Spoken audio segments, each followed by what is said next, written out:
Santokh Ben, उसके कहर से लोग कांपते थे।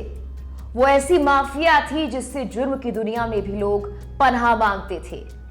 उसके घर की नालियों से पानी नहीं, खून बहा करता था। उसे लोग लेडी किलर बुलाते थे। उसका नाम गॉड मदर भी था। गांधी के शहर से वो पहली महिला विधायक भी बनी। जुर्म की दुनिया में पूरी ठसक के साथ उसने अपना मुकाम बनाया और उसके बाद वो चल दी राजनीति की राह पर। जी हां, हम बात कर रहे हैं गांधी के शहर की लेडी किलर और God mother Santokh Ben Jadeja की।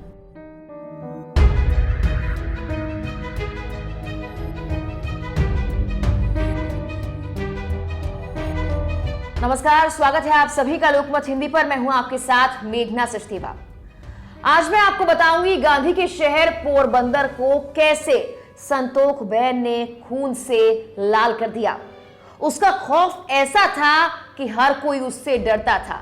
उसके इलाके में सिर्फ उसका ही सिक्का चलता था। जो भी उसके रास्ते में आया उसे मिली सिर्फ दर्दनाक मौत। जी हां, आपके मन में यह सवाल तो जरूर आया होगा, एक साधारण सी महिला कैसे जरायम की दुनिया की गॉड मदर बन गई।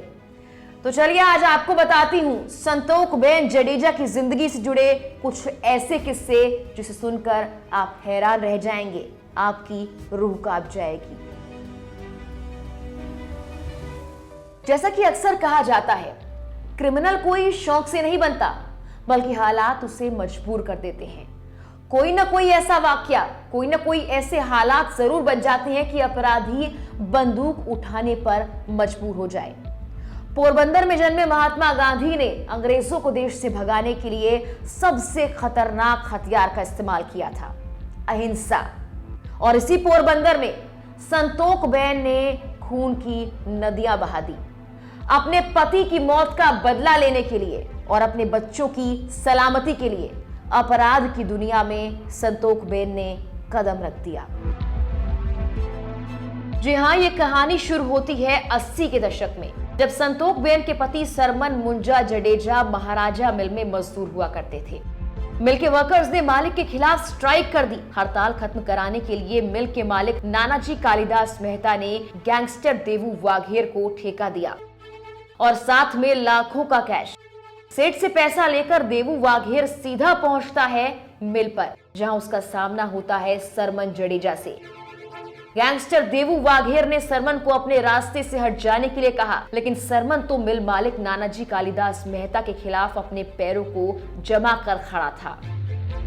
गैंगस्टर देवू वाघेर के पास अपराध की दुनिया का कुख्यात नाम और सेठ से मिल की हड़ताल खत्म कराने का ठेका था। देवू वाघेर और सरमन के बीच गुत्थम गुत्थी हुई और इस दौरान सरमन के हाथों वाघेर का कत्ल हो जाता है। चंद सेकंड पहले तक मिल का साधारण सा मजदूर सरमन अब सभ्य समाज के दरवाजे बंद कर लेता है अपने लिए। वो देवू वाघेर का कातिल बन चुका था और इस तरह एक कत्ल ने सीधे सीधे सरमन को जुर्म की राह पर लाकर खड़ा कर दिया।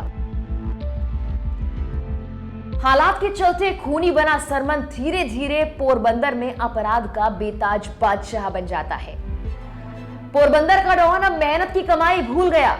वो सोने की तस्करी करने लगा, लेकिन धीरे धीरे उसे एहसास हुआ कि उसका काम कितना गलत है। उसे अपने काम से नफरत होने लगी। अब वो अपराध की दुनिया से बाहर आना चाहता था। वो अपनी पत्नी संतोख बेन जडेजा के साथ मिलकर एक आम इंसान की जिंदगी जीना चाहता था। अंत में लंबी कश्मकश के बाद साल 1986 में सरमन ने तय किया कि वो अपराध के दलदल से बाहर निकलेगा। सरमन धीरे धीरे साधारण जिंदगी जीने की कोशिश करने लगा, लेकिन कहते हैं ना कि अपराध की दुनिया में इंसान अपनी मर्जी से कदम तो रखता है, उससे बाहर या तो वो पुलिस की गोली से निकलता है या फिर अपने दुश्मनों की गोली से। सरमन के साथ भी कुछ वैसा ही हुआ। उसके दुश्मनों को ये बात रास नहीं आई और सरमन का अंत भी दुश्मन की गोली से हुआ। जिस पोरबंदर का वो माफिया था, वहीं पर उसकी हत्या कर दी गई। अपराध के जिस सिलसिले को सरमन ने शुरू किया था, वो उसकी मौत से भी नहीं थमा। उसे खत्म करने वाले दुश्मनों की निगाहें अब उसकी पत्नी संतोख बेन और उसके बच्चों पर थी। वो सरमन के पूरे परिवार को खत्म कर देना चाहते थे। अपने बच्चों की जिंदगी को बचाने के लिए आखिरकार संतोख बेन को पति के छोड़े हुए हथियार उठाने पड़े और वो भी कूद गई पति के उसी पेशे में जिसे सरमन ने मिल में गैंगस्टर देवू वाघेर का कत्ल करके शुरू किया था।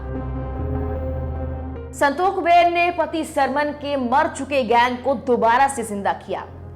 पति के वफादारों के साथ मिलकर 14 लोगों की हत्या करवा दी। इन 14 लोगों पर कहा जाता है कि संतोख बेन को शक था कि इन्हीं ने उसके पति की हत्या करवाई है।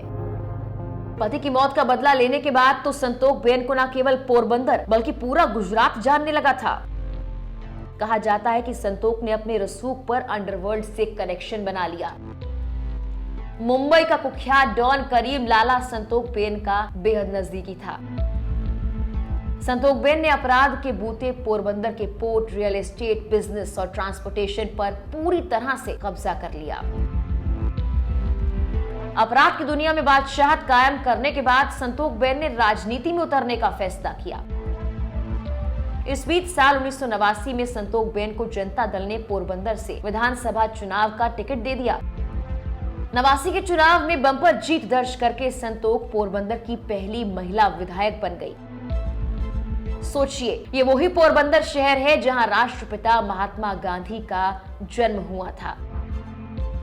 वैसे कहते हैं कि समय का चक्र हमेशा एक जैसा नहीं रहता। 90 के दशक की बात है। संतोख बेन जडेजा के अपने ही घर में अब सत्ता को लेकर टकराव होने लगा था। संतोख बेन के बेटे करण जडेजा ने अपने भाई की पत्नी रेखा की हत्या कर दी। कहा जाता है कि रेखा की हत्या करण ने सिर्फ इसलिए की क्योंकि संतोख बेन जडेजा अपनी सत्ता रेखा को देने वाली थी। रेखा की हत्या के बाद संतोख का पूरा परिवार तिनके की तरह बिखर गया और संतोख बेन का सितारा भी धीरे धीरे डूबने लगा। 18 हत्याओं के आरोपी गैंग की कमान जो संतोख बेन के पास थी, उस गिरोह में फूट पड़ने लगी। अपराध के रास्ते करोड़ों की दौलत बटोरने वाली संतोख 5 अप्रैल 2011 को 65 साल की उम्र में खामोश हो गई। हार्ट अटैक से मरी और कत्ल और अपराध की गॉडमदर बनी संतोख बेन आज भी पोरबंदर में ऐसा नाम है जिसको सुनने के बाद लोग सिहर उठते हैं। फिल्म निर्देशक विनय शुक्ला ने साल 1999 में एक फिल्म बनाई। ये फिल्म थी संतोख बेन जडेजा पर, जिसका नाम रखा गया गॉडमदर। इसमें गॉडमदर यानी कि संतोख बेन जडेजा का किरदार निभाया है शबाना आजमी ने। शबाना आजमी को इस किरदार के लिए सर्वश्रेष्ठ अभिनेत्री का राष्ट्रीय पुरस्कार भी मिला है। फिलहाल के लिए इस वीडियो में इतना ही। तमाम और इस तरह की वीडियोस के लिए आप लोकमत हिंदी को सब्सक्राइब जरूर कीजिए।